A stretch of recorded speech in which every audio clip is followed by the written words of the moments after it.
పదవుల పందారం మొదలైందా? అసెంబ్లీ కౌన్సిల్లో పదవుల కోసం ఆ ముగ్గురు కీలక నేతలు పోటీ పడుతున్నారా? ఇంతకీ పార్టీ అధినేత కేసీఆర్ ఆ ముగ్గురిలో ఎవరి వైపు మొగ్గు చూపబోతున్నారు? బీఆర్ఎస్ పార్టీలో ఇప్పుడు ఇదే ఆసక్తి రేపుతున్న అంశం. అసెంబ్లీలో బీఆర్ఎస్ డిప్యూటీ లీడర్ పదవిని KTR, Harish Rao ఆశిస్తుండగా మండలిలోని floor leader పదవిపై MLC కవిత గంపెడాసలు పెట్టుకున్నారట. దీంతో గులాబీ బాస్ కేసీఆర్ ఆ ముగ్గురిలో ఎవరికి పదవులు కట్టబెట్టబోతున్నారన్న ఉత్కంఠ పార్టీ క్యాడర్లో నెలకొంది. పార్టీ అధినేత కేసీఆర్ తీసుకోబోయే నిర్ణయం రాబోయే రోజుల్లో పార్టీని పరుగులు పెట్టిస్తుందా?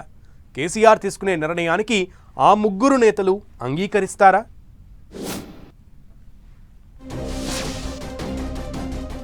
తెలంగాణలో అసెంబ్లీ ఎన్నికల తరువాత ప్రతిపక్షానికే పరిమితమైన బీఆర్ఎస్ ఇప్పుడు పదవుల పంపకాల్లో ఆచితూచి అడుగులేస్తోంది.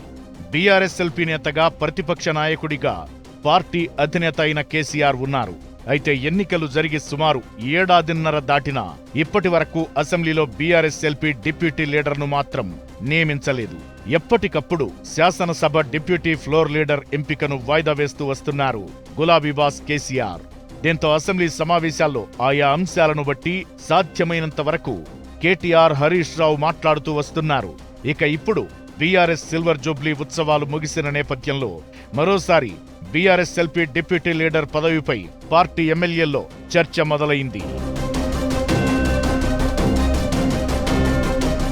అసెంబ్లీలో ప్రతిపక్షానికి floor leader, deputy floor leader, public accounts committee chairman పదవులు ఉంటాయి. ఇప్పటికే అసెంబ్లీలో బీఆర్ఎస్-ఎల్పీ నాయకుడిగా కేసీఆర్ ఉన్నారు. పబ్లిక్ అకౌంట్స్ కమిటీ చైర్మన్ పదవిని అధికార కాంగ్రెస్ పార్టీలోకి వలస వెళ్లిన అరికెపూడి గాంధీకిచ్చారు. దీంతో ఇప్పుడు మిగిలిన బీఆర్ఎస్-ఎల్పీ డిప్యూటీ లీడర్ పదవి ఎవరికిస్తారన్నదే ఆసక్తికరంగా మారింది. అసెంబ్లీకి కేసీఆర్ రెగ్యులర్ గా రావడం లేదు కాబట్టి ఆయన లేనప్పుడు ఆ బాధ్యతలను డిప్యూటీ ఫ్లోర్ లీడర్ తీసుకుంటారు. అప్పుడు బీఆర్ఎస్ తరపున అసెంబ్లీలో మాట్లాడేందుకు ఎక్కువ సమయం లభిస్తుంది. అసెంబ్లీలో 2 డిప్యూటీ ఫ్లోర్ లీడర్ పోస్టులను నియమించుకునే అవకాశం ఉండటంతో పార్టీ తరపున 2 డిప్యూటీ ఫ్లోర్ లీడర్లను నియమించాలని కేసీఆర్ నిర్ణయించినట్టు తెలుస్తోంది. దీంతో ఆ 2 పదవులు ఎవరికి దక్కుతాయన్న చర్చ గులాబీ పార్టీలో జరుగుతోంది. పార్టీలో అధినేత కేసీఆర్ తరువాత నెంబర్ 2గా ఉన్న 2 నేతలు కేటీఆర్, హరీష్ రావులో ఒకరికి అసెంబ్లీలో బీఆర్ఎస్ డిప్యూటీ ఫ్లోర్ లీడర్ పదవి దక్కవచ్చని తెలుస్తోంది. అయితే 2 డిప్యూటీ లీడర్ పదవుల్లో ఒకటి కేటీఆర్, మరోటి హరీష్ రావుకు ఇవ్వొచ్చన్న చర్చ సైతం జరుగుతోంది. అలా చేస్తే అసెంబ్లీలో పదవులన్నీ కేసీఆర్ కుటుంబానికి అన్న విమర్శలు వెల్లువెత్తుతాయన్న ఆలోచనలో గులాబీ బాస్ కేసీఆర్ ఉన్నట్లు పార్టీ వర్గాలు చెబుతున్నాయి. దీంతో కేటీఆర్, హరీష్ లో ఎవరో ఒకరికి మాత్రమే డిప్యూటీ లీడర్ పదవిచ్చి మరో డిప్యూటీ ఫ్లోర్ లీడర్ పదవిని సీనియర్ ఎమ్మెల్యేకు కట్టబెట్టే ఛాన్స్ ఉందని అంటున్నారు. కేటీఆర్ ఇప్పటికే పార్టీ వర్కింగ్ ప్రెసిడెంట్ గా ఉన్నారు కాబట్టి బీఆర్ఎస్-ఎల్పీ డిప్యూటీ ఫ్లోర్ లీడర్ గా హరీష్ రావును నియమించే ఛాన్స్ ఉందంటున్నారు. అయితే మరో డిప్యూటీ ఫ్లోర్ లీడర్ కోసం సీనియర్ నేతలైన సబితా ఇంద్రారెడ్డి, జగదీష్ రెడ్డి, ప్రశాంత్ రెడ్డి, తలసాని శ్రీనివాస్ యాదవ్ తదితర పేర్లను పరిశీలిస్తున్నట్టు తెలుస్తోంది.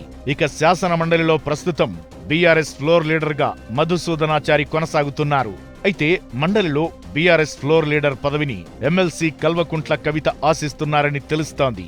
ఈ మేరకు తనకు కౌన్సిల్ ఫ్లోర్ లీడర్ పదవి ఇవ్వాలని కవిత పార్టీ అధినేత కేసీఆర్ ను కోరినట్లు పార్టీ వర్గాలు చెబుతున్నాయి. మధుసూదనాచారిని తప్పించి కవితకు మండలి ఫ్లోర్ లీడర్ పదవిని ఎలా కట్టబెడతారన్నదే ఇప్పుడు ఆసక్తి రేపుతోంది. ఇలా పదవులన్నీ కేసీఆర్ కుటుంబ సభ్యులకే ఇస్తే పార్టీ వర్గాలతో పాటు ప్రజల్లోకి తప్పుడు సంకేతాలు వెళతాయనే చర్చ సైతం జరుగుతోంది. ఇలాంటి సమయంలో గులాబీ బాస్ కేసీఆర్ ఎటువంటి నిర్ణయం తీసుకుంటారనే దానిపై పార్టీ వర్గాల్లో ఉత్కంఠను రేపుతోంది.